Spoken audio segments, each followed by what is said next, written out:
So maybe you recently discovered Jason Becker, and that sweep picking section from Altitudes is now your main goal as a guitarist.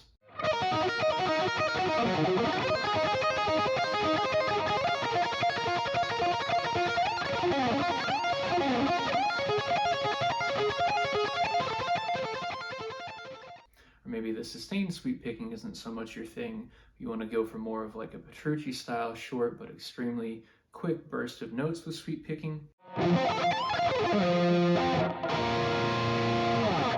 Either way, keeping it clean is going to be extremely important for achieving that sound, and it can be a little bit tricky at first. So today we're going to look at three main areas that we need to focus on in order to get our sweep picking clean. First of those is going to be hand synchronization. If your hands aren't together, it's just simply not going to sound clean, not going to sound accurate. Second side of it is going to be your right hand or picking hand muting if you're left-handed.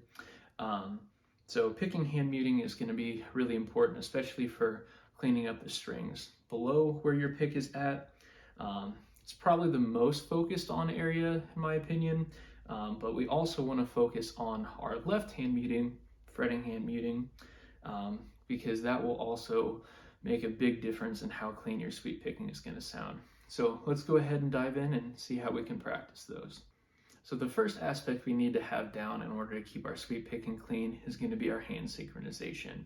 So I'm not going to spend too much time on this one as it's a little more self-explanatory, but it is really important that we have this down before we focus too much on the other aspects.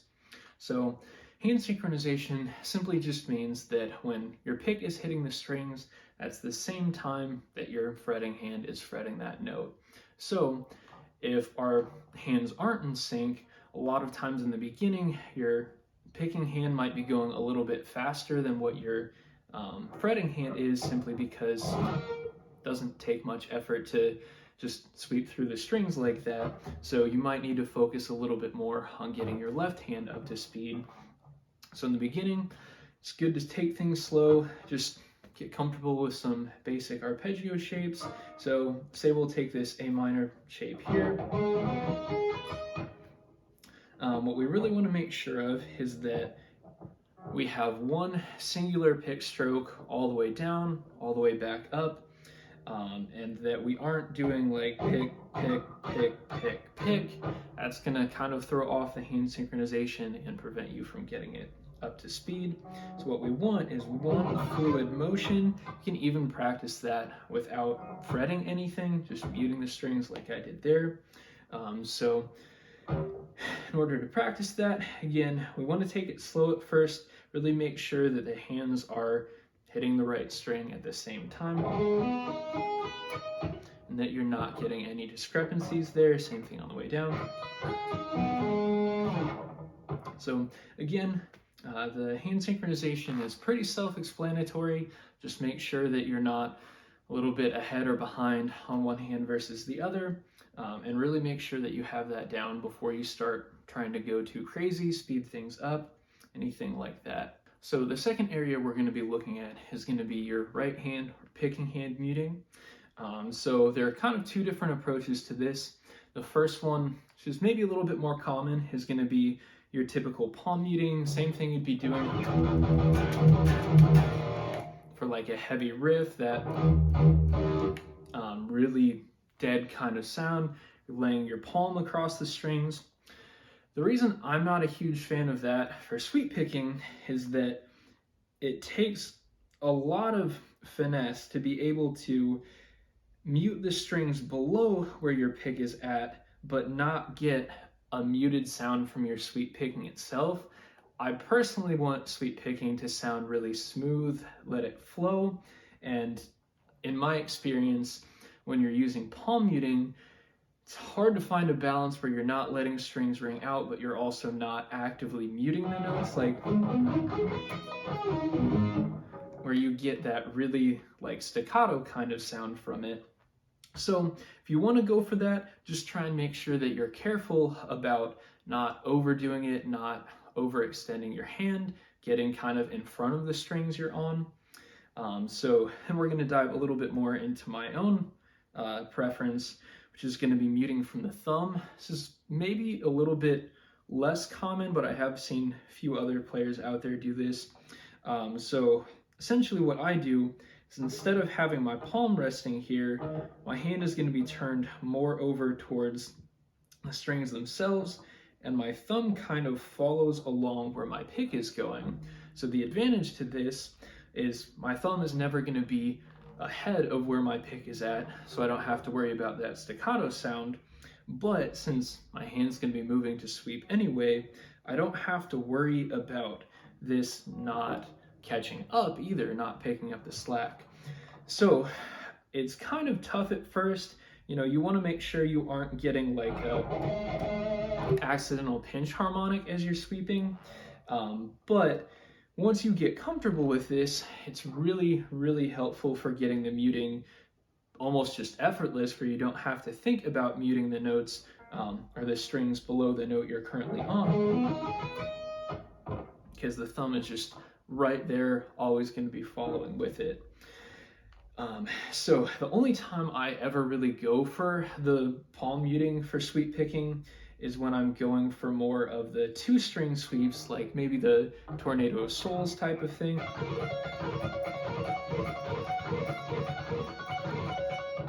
I'm a bit out of practice on, but there, it's because I have that more downward pick slant that I kind of default to the palm muting there, even though it's not what I really prefer to do overall.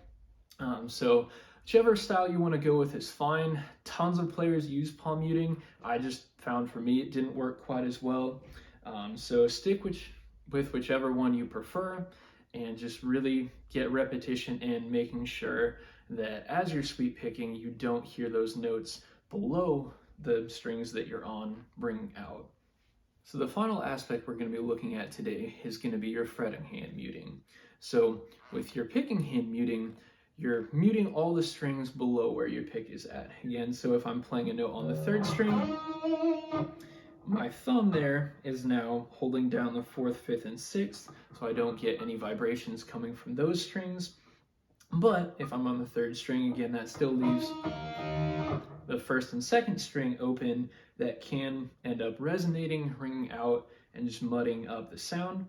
So part of what we want to do for left hand muting is going to be having the index finger just barely touching those top 2 strings, or any string above where you're at that time. So if you get that right, I can strum all 3 of those strings and still only hear the 3rd ringing out, because that's all I want. So that aspect doesn't just apply to sweep picking. It's really important for legato or for alternate picking, really anything you're playing with distortion, where you want to keep things clean. So that's about half the battle when we're sweep picking. The other battle when it comes to left hand muting is going to be a little bit trickier. So when you see someone playing through an arpeggio, oftentimes you'll see the fretting hand kind of stay in one position for a little bit, where it looks like they're almost just holding down a chord. It's almost what's going on, but not quite. So what you want to do is, as soon as you've played a note and you're moving on to the next, what I'm doing there is I'm using my pinky to mute that 5th string as well. So now my picking hand, while it still should be doing its job, if it in any way fails, I still have the backup of the pinky itself. So I'm lifting the pressure off of that string, but I'm not completely lifting my pinky off. So the reason for that is that it releases the note so we don't get the bleed. You don't want to hear both of them ringing out together, but it releases the bleed while still staying down enough to mute that string. So there I'm getting a harmonic a little bit because I'm on the 12th fret, but in the context of sweep picking, once you release that pressure, you're going to be also muting that string.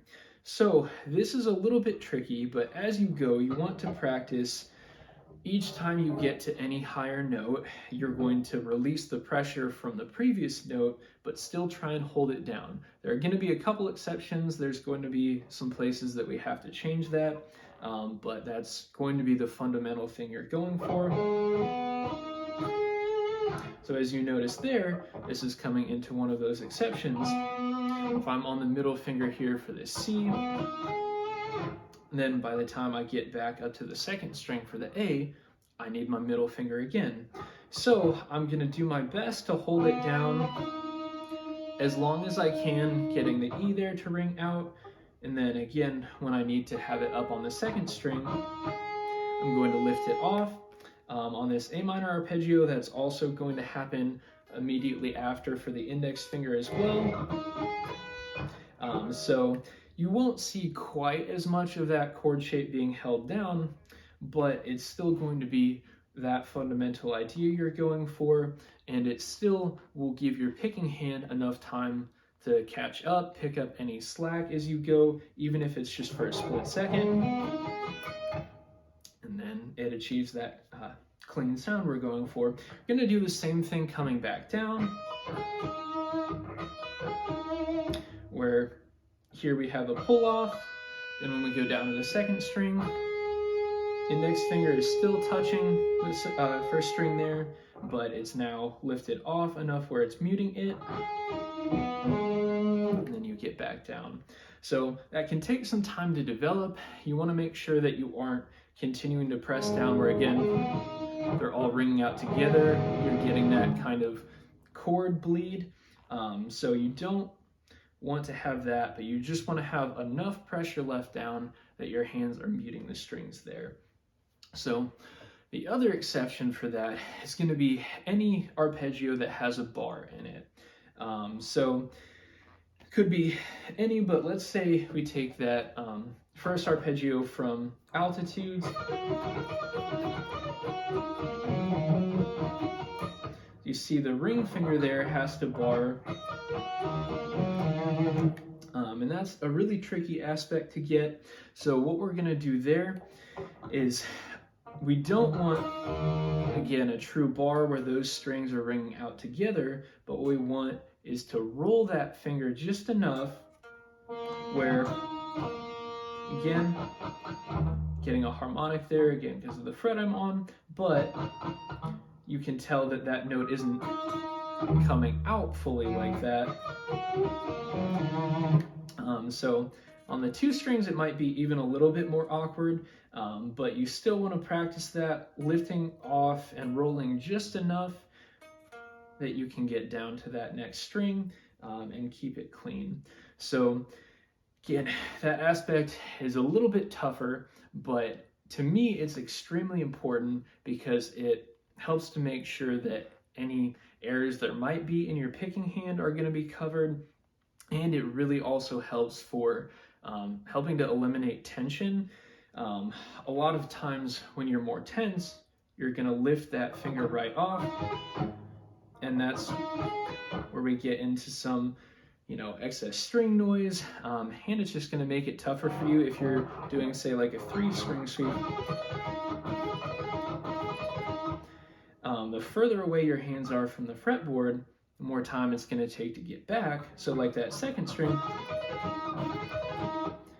my middle finger being right there, it's going to come right back down and press down where it was before. So it has a lot of advantages. You do want to make sure that you are keeping this relaxed. If you're doing it incorrectly, you might really tense up to make sure you're staying there. You don't want that. You want to just relax the finger after you're done using it, and then it serves both of those purposes. So those are the 3 main aspects we want to focus on in order to clean up our sweep picking: hand synchronization, picking hand muting, and fretting hand muting. If you want to dive any deeper into any of these concepts or anything else guitar related, I do teach private lessons, so feel free to reach out for more help. I will put my website in the description below. And if you're looking for a specific exercise to work on this with, I did write a sweep picking etude earlier in the year, so that video is up on my channel, as well as the tab up on my website. And then if you want to see any future lesson videos, covers, original music, any of that, make sure you subscribe to the channel. That way you can see more when it's up. Thank you for watching.